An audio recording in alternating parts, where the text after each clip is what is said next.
ભારતીય જનતા પાર્ટીએ લોકસભાના ઉમેદવાર તરીકે કોળી સમાજના આગેવાન અને 2 ટર્મથી જીત હાંસલ કરનાર રાજેશ ચુડાસમાને હેટ્રિકની જીતના વિશ્વાસ સાથે ઉમેદવાર તરીકે પસંદગી કરીને ચૂંટણી મેદાનમાં ઉતાર્યા છે। ત્યારે આજે સવારે રાજેશભાઈએ ધાર્મિક સ્થળોએ દર્શન કરી સંતો મહંતોના આશીર્વાદ સાથે જૂનાગઢ શહેરના સરદાર વલ્લભભાઈ પટેલ ચોક ખાતે જાહેર સભા યોજાઈ હતી અને ત્યારબાદ નામાંકન રેલી યોજવામાં આવી હતી। ત્યારે ભાજપ આગેવાનો અને કાર્યકરોની ઉપસ્થિતિમાં શક્તિ પ્રદર્શન સાથે રાજેશ ચુડાસમાએ ઉમેદવારી પત્ર ભર્યું હતું।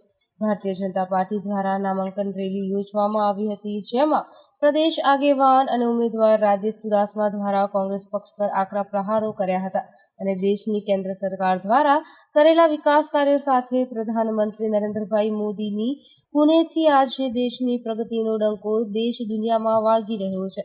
ત્યારે ફરી ભાજપ સત્તા પર આવશે તેવા વિશ્વાસ સાથે વિશાળ જનસભાને સંબોધન કર્યું હતું અને ત્યારબાદ સરદાર વલ્લભભાઈ પટેલની પ્રતિમાને હારતોરા સાથે શહેરના રાજમાર્ગો પર રેલી યોજી હતી અને ઠેર ઠેર સામાજિક સંસ્થાઓ, જ્ઞાતિ આગેવાનોએ ઉમેદવારને ફૂલહાર પહેરાવી સ્વાગત કર્યું હતું। આ શક્તિ પ્રદર્શન યોજી લોકસભાના ભાજપ ઉમેદવાર રાજેશ ચુડાસમાએ ઉમેદવારી પત્ર ભરી જીતની હેટ્રિકનો વિશ્વાસ વ્યક્ત કર્યો હતો। ભારતીય જનતા પાર્ટી જૂનાગઢ 13 લોકસભાના ઉમેદવાર રાજેશ ચુડાસમાની આજે ઉમેદવારી પત્રક ભરતા પહેલા સરદાર પટેલ ચોક ખાતે વિશાળ સભાનું આયોજન કરવામાં આવ્યું હતું, જેમાં કેબિનેટ મંત્રી મુળુભાઈ બેરા, ગુજરાત વિધાનસભાના નાયબ દંડક કૌશિકભાઈ વેકરિયા, લોકસભાના ઇન્ચાર્જ ઉદય કાનગડ, સંયોજક ચંદ્રેશભાઈ હેરમા, પ્રદેશ મંત્રી ઝવેરભાઈ ઠકરાર, પ્રદેશ યુવા મોરચાના અધ્યક્ષ પ્રશાંતભાઈ કોરાટ, મહાનગર અધ્યક્ષ પુનિતભાઈ શર્મા, જિલ્લા અધ્યક્ષ કિરીટભાઈ પટેલ, ગીર સોમનાથ જિલ્લા અધ્યક્ષ મહેન્દ્રભાઈ પીઠિયા, મહામંત્રી ભરતભાઈ સિંગાળા, મનનભાઈ અભાણી, વિનુભાઈ ચાંદ્રેકરા, બંને જિલ્લાના મહામંત્રીઓ, મેયર ગીતાબેન પરમાર, ધારાસભ્ય ભગવાનજી કરખટિયા, દેવાભાઈ માલમ, ભગવાનજીભાઈ બારડ, પ્રદ્યુમનભાઈ વાજા, કેસી રાઠોડ તથા પૂર્વ સાંસદ દિનુભાઈ સોલંકી, ડોલરભાઈ કોટેચા, જૂનાગઢ મહાનગર કોર્પોરેશનના deputy mayor Girishbhai Kotecha, standing chairman Hareshbhai Parsana, શાસક પક્ષ નેતા કિરીટભાઈ ભીભા, દંડક અરવિંદભાઈ ભલાણી, લક્ષ્મણભાઈ યાદવ, પૂર્વ મંત્રી કનુભાઈ ભાલાળા, જિલ્લા પ્રભારી દિલીપભાઈ પટેલ, જૂનાગઢ વિધાનસભા ચૂંટણી પ્રભારી માનસિંહભાઈ પરમાર, પૂર્વ ધારાસભ્ય ગોવિંદભાઈ પરમાર, માધાભાઈ બોરીચા, હર્ષદભાઈ રીબડિયા, જશાભાઈ બારડ, જિલ્લા પંચાયત પ્રમુખ હરેશ ઠુમર, પૂર્વ રાજ્યસભા સાંસદ ચુનીભાઈ ગોહેલ, દિનેશભાઈ ખટારિયા, જિલ્લા મહાનગર સંગઠન હોદ્દેદારો તથા પ્રદેશ હોદ્દેદારો, કોર્પોરેટરશ્રીઓ, વિવિધ મોરચા પ્રમુખ, મહામંત્રી વગેરે કાર્યકર્તાઓ ઉપસ્થિત રહ્યા હતા। સાથે મીડિયા સંકલન કેતન નાઠા, પિયુષ ગઢવી તથા યશ ચુડાસમાએ કર્યું હતું, તેમજ મીડિયા વિભાગના સુરેશ પાનસુરિયા, સંજય પંડ્યા તથા જીતુ ઠાકરારની યાદી જણાવે છે। લોકસભા ડમી ઉમેદવાર તરીકે પૂર્વ મેયર તથા મહાનગર અધ્યક્ષ સ્વર્ગસ્થ જીતુભાઈ હિરપરાના ધર્મપત્ની ભાવનાબેન હિરપરાએ ફોર્મ ભર્યું।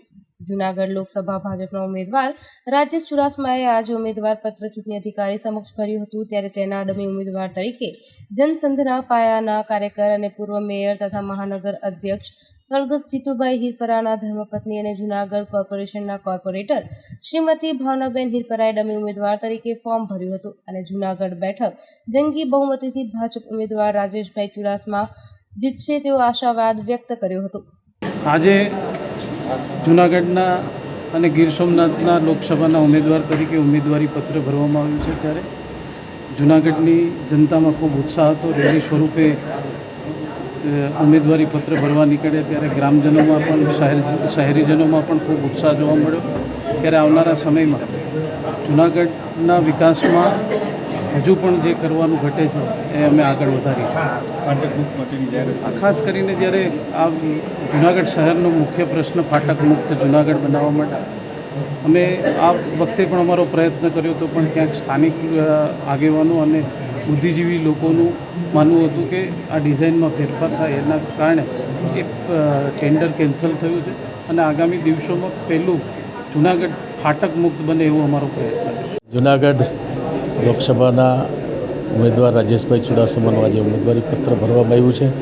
આજે એક વિશાળ રેલી અને જંગી જાહેર સભા પહેલાં હતી અને સંતો મહંતો, વિવિધ સમાજના આગેવાનો, ભારતીય જનતા પાર્ટીના કાર્યકર્તાઓ અને 2 જિલ્લાના ધારાસભ્યો, જિલ્લા તાલુકા પંચાયત, સહકારી આગેવાનો પ્રદેશમાંથી પણ નાયબ મુખ્ય દંડક શ્રી, યુવા મોરચાના અધ્યક્ષ શ્રી પ્રશાંતભાઈ, કૌશિકભાઈ વેકરિયા બધા ઉપસ્થિત હતા અને ખૂબ ઉત્સાહપૂર્ણ રીતે કાર્યકર્તાઓ અને દરેક લોકોમાં ઉત્સાહપૂર્ણ માહોલ હતો અને સંતોના પણ આશીર્વાદ લઈ અને ઉમેદવારી પત્ર રાજેશભાઈ ચુડાસમાનું ભરવામાં આવ્યું છે.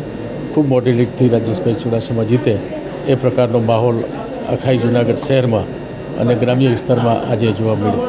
આજે રાજેશભાઈએ જે સાંસદ તરીકેનું ફોર્મ ભર્યું એના ડમી ઉમેદવાર તરીકે મેં મારી ઉમેદવારી નોંધાવી છે અને રાજેશભાઈને ખૂબ સારા મતથી જીતશે એવી અમને આશા છે અને બધા લોકો એને નરેન્દ્રભાઈના હિસાબે ખૂબ સાથ અને સહકાર પણ આપશે એ પણ અમને વિશ્વાસ છે. નરેન્દ્રભાઈના કામો જે આખા ભારતની અંદર બોલે છે એના માટે અમને પૂરો વિશ્વાસ છે કે રાજેશભાઈ 5 લાખની લીડથી ચોક્કસ જીતશે. Bureau report Rameshbhai Rathod, Junagadh.